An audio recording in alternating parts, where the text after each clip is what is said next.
दोस्तों फ्राइडे को बाजार में हमने बहुत ही जबरदस्त गिरावट देखी। बीएसई सेंसेक्स में लगभग 1000 पॉइंट की गिरावट हुई। अब लोगों को ये समझ में नहीं आ रहा कि क्या किया जाए।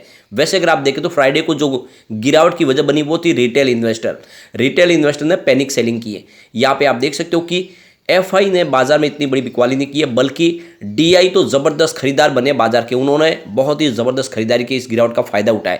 तो क्या मंडे को फिर से हमें बाजार में बाउंस बैक देखने को मिलेगा या फिर और गिरावट होगी? तो क्या है मार्केट एक्सपर्ट की राय बाजार को लेकर, और क्या करना चाहिए हमें इस समय? कौन से सेक्टर में निवेश करना चाहिए या फिर सब कुछ बेच के निकल जाना चाहिए? क्योंकि कोरोना का जो इफेक्ट है वो तो बढ़ रहा है और एक तरह से माहौल भी बिगड़ रहा है, लेकिन बहुत सारी सिचुएशन है जो बाजार में इस समय एक तेजी का इशारा भी कर रही है। तो इन सारी बातों को समझेंगे इस वीडियो के माध्यम से। सबसे पहले अगर हम बीएसई सेंसेक्स की बात करें तो 59,845 के स्तर पे हमने क्लोजिंग देखी है, जहां पे हमने 980 पॉइंट की बड़ी गिरावट देखी, यानी 1.61% गिरा हमारा बाजार। अब यहाँ पे निफ्टी 50 में भी काफ़ी बड़ी गिरावट देखने को मिली। 17,806 के स्तर पे क्लोजिंग रही, जहाँ पे हमने 320 पॉइंट की गिरावट देखी, यानी 1.77% गिरा निफ्टी 50। और आप ये देख ही सकते हो कि हर सेक्टर इंडेक्स में देखें तो गिरावट थी। ज़्यादा सबसे जो बड़ी गिरावट थी वो थी पीएसयू बैंक में, लगभग 6% से बड़ी गिरावट, भयंकर गिरावट। उसके बाद में मेटल सेक्टर भी गिरे, मीडिया सेक्टर भी गिरे, वहाँ पर भी लगभग 4-5% की गिरावट थी। और स्पेशली स्मॉल कैप की बहुत ही ज़बरदस्त पिटाई, वहाँ पे भयंकर गिरावट है और एक तरह से देखें तो बहुत ज़्यादा लोगों को लॉस हुआ। लेकिन उसके बाद में अगर देखें तो इंटरनेशनल मार्केट जब क्लोज हुआ तो वहाँ पे हमने पॉजिटिव काफ़ी ज़्यादा अच्छे सिग्नल देख सकते हो। डाउ जोन्स में हमने 0.53% की तेजी देखी। S&P 500 इंडेक्स की बात करें तो 0.59% की तेजी वहाँ पर भी थी। नेस्डेक कंपोजिट की बात करें तो 0.21% की तेजी देखी। इसके अलावा रजल्ट 2000 इंडेक्स की बात करें तो 0.39% की तेजी थी। तो कुल मिला के देख सकते हो कि इंटरनेशनल मार्केट पॉजिटिव क्लोज हुए। इसका मतलब ये है कि हमें भी मंडे को कुछ पॉजिटिव सिग्नल देखने को मिल सकते हैं। लेकिन दूसरी तरफ बाजार जो है ये सबसे बड़ी जो रिएक्ट कर रही है इसमें है कोरोना का इफेक्ट। जिस तरह से अगर देखें तो मामले लगातार चाइना में तो बढ़ ही रहे, वहाँ पे तो हालत बहुत ज़्यादा खराब है। वहाँ पर तो कहा जा रहा है कि लोगों को हॉस्पिटल नसीब नहीं हो रहा है, इसके अलावा उनको बेड नहीं मिल पा रहे हैं। वहाँ पे अगर कहीं मिल जाते हैं तो हॉस्पिटल अगर चले भी जाए तो वहाँ पे इतनी भीड़ है कि उनको बेड नहीं मिल पा रहा है। इसके अलावा उनको ज़रूरत की मेडिसिन नहीं मिल पा रही है, उनको बुखार की गोली तक नहीं मिल पा रही है, और जो मिल रही है तो उसकी प्राइस भी कई हज़ार गुना बढ़ चुकी है। इसके अलावा शमशान घाट में ये हालत है कि लोगों की 15 दिन की वेटिंग है दाह संस्कार के लिए, ये कंडीशन है वहाँ पे। लेकिन अब ये सिचुएशन बाहर जाने लगी, जापान में केस बहुत ज़्यादा बढ़ने लगे। इसके अलावा फ्रांस से भी खबरें निकल के आ रही है और साथ में अमेरिका से भी, और इन सब सिचुएशन ने यहाँ पे माहौल बिगाड़ा है। लेकिन अगर अच्छे से समझे तो इंडिया ये सब भुगत चुका है। आपने देखा होगा जब कोविड की सेकेंड लहर आई थी, डेल्टा जो वेरिएंट था उसने हमें काफ़ी ज़्यादा नुकसान पहुँचाया था। उस समय हमारी भी सिचुएशन बड़ी ख़राब हुई थी, काफ़ी ज़्यादा लोग मरे थे। तो ऐसे में लोगों को अब हर्ड इम्यूनिटी मिल चुकी है क्योंकि लगभग सभी उससे इन्फेक्टेड हो चुके थे। इसके अलावा डबल वैक्सीन लगा चुके हैं, काफ़ी लोगों ने प्रिकॉशन डोज भी लिया हुआ है। तो अब यहाँ पे इंडिया में नहीं लग रहा कि ऐसी सिचुएशन होगी, क्योंकि ऑलरेडी ये ओमिक्रॉन वेरिएंट इंडिया से गया है। लेकिन फिर भी माहौल तो बिगड़ सकता है, सिर्फ खबर के दम पे भी बाजार गिरता है। बाजार में जो भयंकर गिरावट उसमें करीब 19 लाख करोड़ का जबरदस्त इन्वेस्टर को नुकसान हुआ है। अब लोगों को समझ में नहीं आ रहा है कि आगे क्या होगा। सबसे बड़ी बात है कि दिसंबर की जो मंथली एक्सपायरी है फ्यूचर एंड ऑप्शन की, और उसके अलावा कच्चे तेल की जो प्राइस है फिर से उसमें थोड़ी सी तेजी आनी शुरू हुई है, जो बाजार को इफेक्ट कर सकते हैं। सबसे बड़ी बात है कि फ्राइडे के दिन 17,800 के स्तर को भी तोड़ा था निफ्टी के, लेकिन फिर से उस स्तर को पा लिया है, जिससे लग रहा है कि बाजार में फिर से एक तेजी का दौर आने की संभावना बन सकती है। इसके अलावा बहुत सारे शेयर है वो ओवरसोल्ड जोन में चले गए, यानी फिर से उसमें खरीदारी की संभावना बन रही है। यानी जिस तरह से बाजार में ओवरसोल्ड हुआ है, और ये सारी शॉर्ट कवरिंग की भी संभावना बन सकता है, और शॉर्ट कवरिंग की वजह से बाजार फिर से थोड़ा सा बाउंस बैक दे सकता है। बैंक निफ्टी की बात करें 41,800 का जो मजबूत सपोर्ट था उसको तोड़ दिया, उसके नीचे चला गया है, और इसकी वजह से यहाँ पे माहौल मंदी का बना हुआ है। अब जो दूसरा जो सपोर्ट होगा वो 41,600 का है, और ये एक अगला मजबूत सपोर्ट है। अगर ये लेवल भी टूटेगा तो आप समझ सकते हो फिर 40,800 तक बैंक निफ्टी जा सकता है, और ऊपर की तरफ में 42,200 का एक मजबूत रेजिस्टेंस है। तो ये आप समझ ही सकते हो कि फिलहाल इसमें एक देख सकते हैं शॉर्ट कवरिंग की संभावना बन सकती है। जिस तरह से बड़ा गिरावट हुआ निफ्टी बैंक में भी फिर से शॉर्ट कवरिंग हो सकती है, काफ़ी ज़्यादा गिरावट हुई है। अब इस गिरावट की वजह से जो सबसे बड़ा लॉस हुआ है वो रिलायंस इंडस्ट्रीज को हुआ। उसका मार्केट कैप में एक बहुत ही ज़बरदस्त गिरावट देखने को मिल रही है।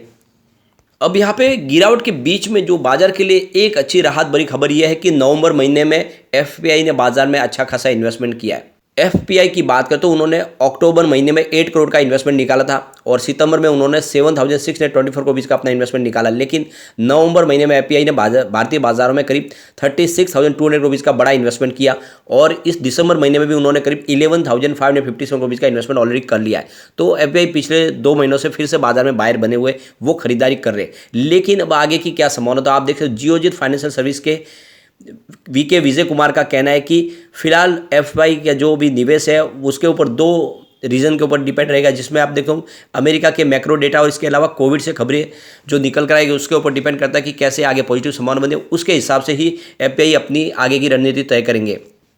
वीके विजय कुमार का कहना है कि चीन में जिस तरह से कोविड के केस बढ़ रहे हैं, इसके अलावा अमेरिका के मजबूत आर्थिक आंकड़े के फेड के आक्रामक रूप को देखते जारी रखने के संदेश दे रहे हैं और अगर ऐसे में अगर ये होता है तो फिर यील्ड की प्राइस बढ़ेगी, तो बॉन्ड यील्ड बढ़ेगा तो फिर इक्विटी में बाजार में गिरावट होगी और आने वाले समय ये ट्रेंड बदलने पर ही बाजार में फिर से निवेश आ सकता है। तो फिलहाल इस समय बाजार में प्रॉफिट बुकिंग का माहौल बना हुआ है, तो इस समय फ्रेश इन्वेस्टमेंट से थोड़ा आपको बचना चाहिए। एक बार सेटल हो उसके बाद में ही निवेश करना चाहिए आपको। अब यहाँ पे बाजार की जो रणनीति है वो 10 फैक्टर तय करेंगे आने वाले सप्ताह में क्या रहेंगे, अलग अलग 10 फैक्टर जिसके वजह से बाजार रिएक्ट कर सकता है। वैसे अगर आप देखें तो बाजार के जो जानकार है वो कह रहे हैं कि मंडे या ट्यूसडे से बाजार फिर से बाउंस बैक दे सकता है और ऐसे में आपको 2 सेक्टर में निवेश की सलाह दी जा रही है, जिसमें बैंकिंग सेक्टर और इसके अलावा आईटी सेक्टर, ये 2 सेक्टर में निवेश किया जा सकता है क्योंकि आईटी सेक्टर ऑलरेडी बहुत ज़्यादा डिस्काउंट में शेयर सारे मिल रहे हैं। पिछले 1 साल से आईटी सेक्टर बिल्कुल नहीं दौड़ा है और अब आने वाले समय आईटी सेक्टर में ज़्यादा पिटाई हो चुकी है, गिरावट की संभावना कम है और तेजी के साथ जैसे ही माहौल पॉजिटिव बनेगा तो आईटी सेक्टर पहले दौड़ना शुरू हो सकता है। इसके अलावा आने वाले समय में हमारा जो है बजट आने वाला है, बजट की वजह से काफ़ी ज़्यादा अनाउंसमेंट होगी और उसका फायदा सीधा बैंकिंग सेक्टर को होता हुआ दिखाई देगा। इसके अलावा पिछले 6 साल के निचले लेवल पर चला गया बैंकों का जीएनपीए, ये एक बहुत बड़ी गुड न्यूज़ है। इस वजह से आने वाले समय में बैंकिंग इंडेक्स में तेजी की संभावना बनेगी, तो ये 2 सेक्टर में निवेश किया जा सकता है। अब यहाँ पे अगर आप देखें तो बाजार जिस पे रिएक्ट करेगा उसमें जो पहला सबसे बड़ा जो फैक्टर है वो है कोविड। आप देख सकते हो जिस चीन, अमेरिका, जापान सहित कई देशों में कोविड का जो नया वेरिएंट वो फैल रहा है, उसकी वजह से आने वाले से बाजार में क्या संभावना बनेगी, क्या इसमें कंट्रोल आने वाला है या फिर और तेज़ी से बढ़ेगा, क्या इंडिया में इसके पेशेंट बढ़ेंगे, ये सारी जो बातें हैं ये आने वाले समय इसके ऊपर हमें बाजार की चिंता बनेगी, क्या है आगे की संभावना।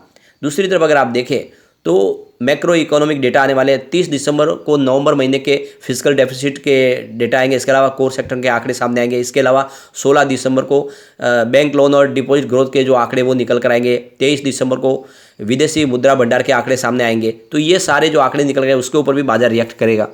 इसके अलावा अगले सप्ताह ग्लोबल जो मैक्रो इकोनॉमिक के डेटा वो भी हमारे सामने होंगे, उसमें क्या संभावना बनती है उसके ऊपर भी बाजार रिएक्ट करेगा।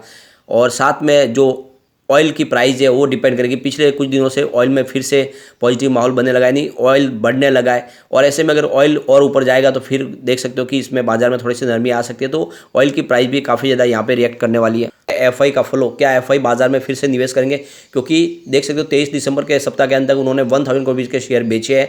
दूसरी तरफ डीआई ने करीब 8500 करोड़ के शेयर खरीदे। तो एफआई अगर बाजार में फिर से बिकवाल बनेंगे तो बाजार के लिए थोड़ी सी नरमी हो सकती है यार, फिर बाजार की तरफ से खरीदारी शुरू होगी तो फिर बाजार पॉजिटिव रिएक्ट कर सकता है। टेक्निकल इंडिकेटर देखें तो निफ्टी 50 ने डेली चार्ट्स के साथ साथ वीकली स्केल पर भी लॉन्ग बेयरिश कैंडल बनाया है।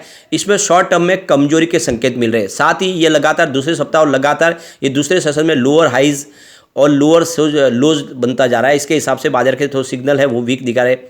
इसके अलावा स्वास्थ्य का इन्वेस्टमार्ट के हेड ऑफ रिसर्च मीणा का कहना है, संतोष मीणा का, कि तकनीकी रूप से निफ्टी ने कई सपोर्ट लेवल तोड़ दिए। हालांकि रिलेटिव स्ट्रेंथ इंडेक्स यानी आरएसआई ओवरसोल्ड टेरिटरी की ओर बढ़ रहा है, यानी निफ्टी 17,840 के 100 डीएमए के ऊपर बनने में सफल रहता तो फिर हमारे मार्केट में फिर से शॉर्ट कवरिंग हम देख सकते हैं, यानी आने वाले समय में कुछ संभावना बन सकती है। तो यहाँ पे आप देख सकते हो कि बाजार में जो संभावना बन रही है, फिलहाल तो देखें तो नजरिया थोड़ा सा बेरिश तो बना हुआ है, लेकिन सबसे बड़ी बात यह है कि इस समय एफआई का रुझान बाजार को दिशा तय करेगा। एफआई की तरफ से बाजार में अगर बिकवाली बड़ी नहीं होती है तो बाजार फिर से बाउंस बैक दे जाएगा, क्योंकि हमने देखा कि डीआई तो बाजार में जम के खरीदारी कर ही रहे, तो ऐसे में चिंता की बात नहीं है। लेकिन आगे क्या रणनीति रहेगी वो सारा का सारा आने वाले 2-4 दिन में हमें देखना होगा कि कोरोना का असर हमारे यहाँ पे होता है या नहीं होता है। लेकिन अगर आप देखें तो मंडे या ट्यूसडे को फिर से बाउंस बैक की संभावना बनेगी और बाउंस बैक अगर होगा तो आपको बैंकिंग सेक्टर और आईटी सेक्टर में निवेश के बारे में सोचना चाहिए, जिसमें अच्छे स्टॉक में नाव लगाना चाहिए और आने वाले समय डेफिनेटली यहाँ पे तेजी की संभावना बनेगी। और बाजार एक तरफा कभी जाता नहीं है, एक बड़ी तेजी के बाद में आप देख सकते हो कि प्रॉफिट बुकिंग आती है और फिर बाजार फिर से ऊपर की तरफ जाने को तैयार हो जाता है। और हमने 1 दिसंबर को ही बाजार की ऑल टाइम हाई भी देखी है, इसलिए इतना डरने की कोई बात नहीं है। अच्छे क्वालिटी स्टॉक में निवेश कीजिए, आने वाले समय डेफिनेटली आपको बहुत अच्छा रिटर्न देखने को मिलेगा। लेकिन फ्रेंड, कोई भी इन्वेस्टमेंट करने से पहले अपने फाइनेंशियल एडवाइजर से पढ़ ले या अपना खुद का रिसर्च करें, क्योंकि मैंने वीडियो आपके एजुकेशनल पर्पज के लिए ही बनाई। वीडियो पसंद आए तो लाइक से जरूर कीजिए और चैनल को सब्सक्राइब कर दीजिए। Thank you friend.